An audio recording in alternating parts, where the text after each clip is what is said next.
My name is Chini Anderson, and I am the head teacher for the Small World Ones. I grew up in the Philippines, so I started teaching a long time ago, 2006, in a progressive school working with educators with such open minds and unique perspectives of how children learn. Inspired me and brought me here to the States to do my master's. After 7 years of being a stay-at-home mom, I knew that I wanted to go back to the classroom, and Avenue seemed like a good fit. As soon as I walked through the doors, I felt like I was home again. The part of the mission statement that resonates with me is the part that students become aware that their behavior affects their ecosystem.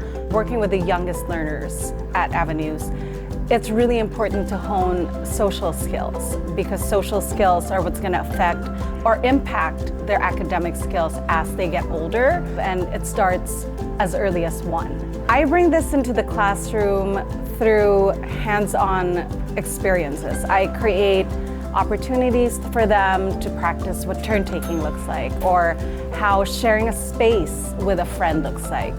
We try to scaffold, we give them words, we help them understand that in the classroom, one thing is okay, and outside the classroom, a different behavior is expected. I hope that they'll remember that it was a fun and safe learning space, that they made their first friends, and that they enjoyed their first school experience.